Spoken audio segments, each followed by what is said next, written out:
Now, according to the UK Office for National Statistics, in 3 years' time, the over 50s will make up some 50% of the British population and control almost 80% of its wealth. And just over half of those, of course, will be women. Yet despite figures like this showing the older woman has both money and time to spend, she's still invisible to advertisers and the business world in general. Joining me now is Shari Swan, the founder of Mole in Minute, a consumer insight technology platform. Shari, thank you so much for coming in. Of course, the reason why you're here is to ask the question, why is it that the business world continues to ignore older female customers?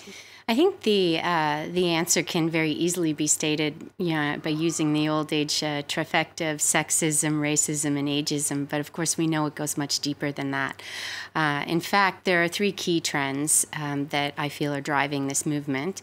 The first is that global corporations have to choose a target market to speak to, and it starts at the very inception of innovation when they design a product. And right now, the two largest demographics to speak to are millennials and boomers, both which of course, have very different messaging tactics and strategies. And you risk alienating one group or the other if you speak too much in the zone of one of those demographics.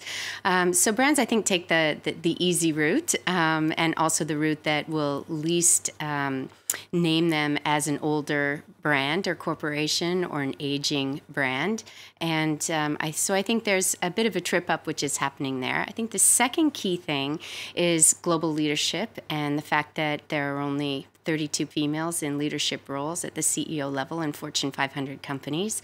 Add to that and drill down a little deeper into the advertising agency world, and less than 12% are creative directors at the female level. Such a low figure. It's shocking. And so there are certainly no women boomers at the table creating ad copy, I would say, or very few and far between in the advertising world. Yet, despite this, you continually see statistics that the older female customer is becoming a power to be reckoned with. Absolutely. Absolutely. I mean, in fact, she's one of the most, I would say, radical generations to come across history. Why so? Because she represents a 20 trillion spending opportunity for most corporations, and that'll change to 30 trillion in the next 5 years. She was the first generation to go to university, the first generation to introduce dual household income into the market. She is digitally savvy. She's a media maven. She's on 2 or 3 different social networks, and we continue to stereotype that profile. Whereas she is absolutely different than the way we're profiling her. So which areas would this customer most likely be spending their money in? I think at this stage in their life, boomers are looking to downsize or acquire less, I would say, and declutterize their world. They're certainly spending it on real estate. They're spending it on entertainment. They're spending it on experiences, their children, education for their children. Less so on, I would say, items of luxury for themselves that we think they may be. Certainly apparel is a big one, but more so experiences. And when we talk about boomers, obviously we're talking about baby boomers who are really aged between 50 and 70 or so. Roughly that age group. Shari, I'm going to have to take a pause here because we're going to take a look at a growing trend among women, that being to embrace one's grey hair. Traditionally viewed as a sign of ageing, there's now a rising number of women, even here in France, not afraid to go silver. Shona Battatria has more. At 42, Delphine is indulging in a new kind of freedom, one that allows her to wear her hair the way it is, grey. For years, she dyed it. As she transitioned, Delphine was disappointed but not surprised by the reactions of those around her. People would ask me, shouldn't you dye your hair again? I think the hardest part is dealing with other people's expectations. It's funny how much it's a topic of conversation. Maybe other people are bothered by it, but that makes me even prouder to wear my hair grey. Plus, I think it suits me well. Roughly half of French women color their mane.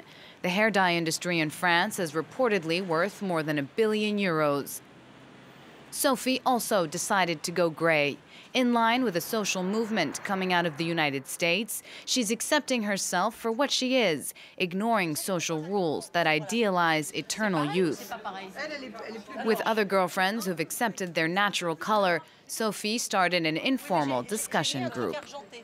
It's like I took off a veil and said, this is what I've been hiding. Having grey hair makes you feel exposed and humble, and it helps me create bonds with people. I don't know what you see, but I can't show you anymore. I'm naked. In France, as elsewhere, for women, having a youthful appearance and sporting grey strands don't go hand in hand. For some, going natural is a sign that a woman has given up or no longer cares how she looks. This despite the fact that grey hair must also be maintained. But some have embraced the look and still risen to the top. France's most famous silver mane undoubtedly belongs to Christine Lagarde, formerly the economy minister and now the managing director of the International Monetary Fund. Her clothing style, stature, and yes, hairstyle set her apart and make her a role model for women who fear going gray could hurt their image. Now, if only her hair were less of a topic of conversation than her role as one of the most powerful women in the world. And two right there. Yes, when will women no longer be judged by their appearance, but by what they bring to the table? Now, watching that report with me in the studio is consumer forecaster Shari Swan. Shari, according to the Financial Times, sales in the highly competitive anti-aging and facial skincare market have apparently been dipping.